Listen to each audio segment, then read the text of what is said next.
लंबे समय से भारत को दुनिया के सबसे बड़े हथियार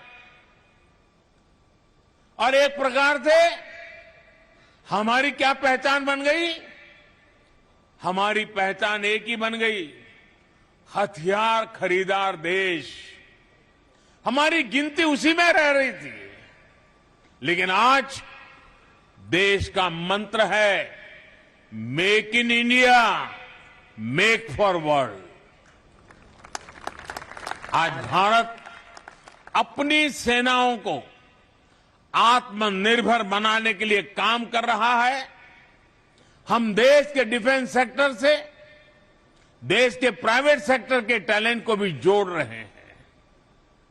नए स्टार्टअप्स को अभी क्षेत्र में भी अपना कमाल दिखाने का मौका मिल रहा है और इन सब के यूपी डिफेंस कॉरिडोर का झांसी नोड बड़ी भूमिका निभाने जा रहा है। इसका मतलब है यहां के एमएसएमई इंडस्ट्री के लिए, छोटे उद्योगों के लिए नई संभावनाएं तैयार होगी।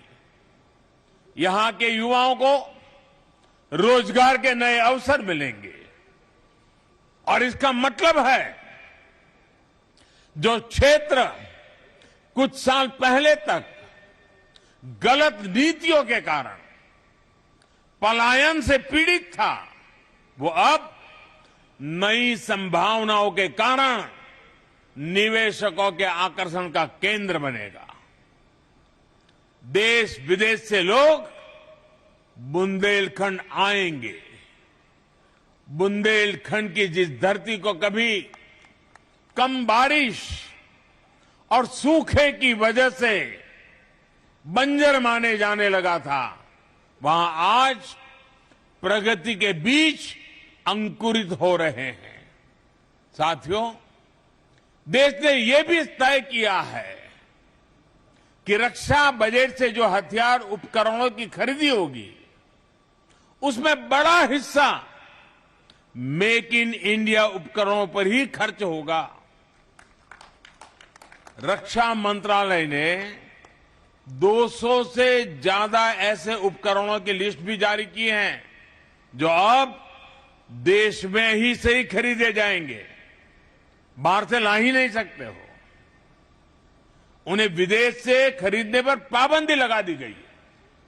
साथियों, हमारे आदर्श रानी लक्ष्मीबाई, जलकारी बाई, अवंतीबाई, उदा देवी जैसी अनेक वीरांगनाएं हैं।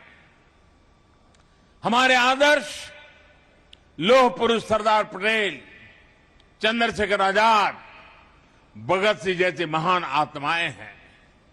इसलिए आज अमृत महोत्सव में हमें एक साथ आना है। एक साथ आकर देश की एकता, अखंडता के लिए, हम सबकी एकता के लिए संकल्प लेना है। हमें विकास और प्रगति के लिए संकल्प लेना है। जैसे अमृत महोत्सव में आज रानी लक्ष्मीबाई को देश इतने भव्य तरीके से याद कर रहा है, ऐसे ही बुंदेलखंड के अनेकानेक बेटे और बेटियां हैं। मैं यहां के युवाओं से आह्वान करूंगा, अमृत महोत्सव में इन बलिदानियों के इतिहास को, इस धरती के प्रताप को देश और दुनिया के सामने लाइए। मुझे पूरा विश्वास है कि हम सिर्फ मिलकर इस अमर वीर भूमि को उसका गौरव लौटाएंगे। और मुझे खुशी है कि संसद में मेरे साथी भाई अनुराग जी लगातार ऐसे विषयों पर कुछ न कुछ करते रहते हैं। मैं देख रहा हूं कि इस राष्ट्र रक्षा, इस साप्ताहिक पर्व को जिस प्रकार से उन्होंने स्थानीय लोगों को सक्रिय किया, सरकार और लोग मिलकर के कैसा अद्भुत काम कर सकते हैं, वो हमारे सांसद और उनके पूरे सभी साथियों ने दिखा दिया है। मैं उनको भी बहुत बहुत बधाई देता हूं।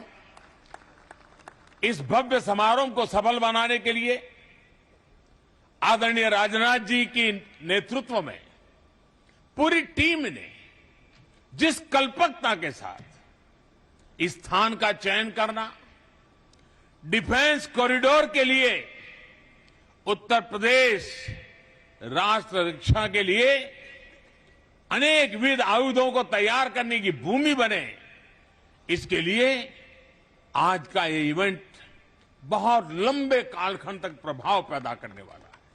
इसलिए राजनाथ जी और उनकी पूरी टीम अनेक अनेक अभिनंदन की अधिकारी है। योगी जी ने भी उत्तर प्रदेश के विकास को एक नई ताकत दी है, नई गति दी है। लेकिन डिफेंस कॉरिडोर और बुंदेलखंड की इस धरती को शौर्य और सामर्थ्य के लिए फिर एक बार राष्ट्र रक्षा की उपजाऊ भूमि के लिए तैयार करना, मैं समझता हूं ये एक बहुत बड़ा दूरदृष्टि काम है। मैं उनको भी बधाई देता हूं। साथियों, आज के इस पवित्र त्योहारों के पल पर आप सबको अनेक अनेक शुभकामनाएं देता हूं। आप सबका बहुत बहुत धन्यवाद।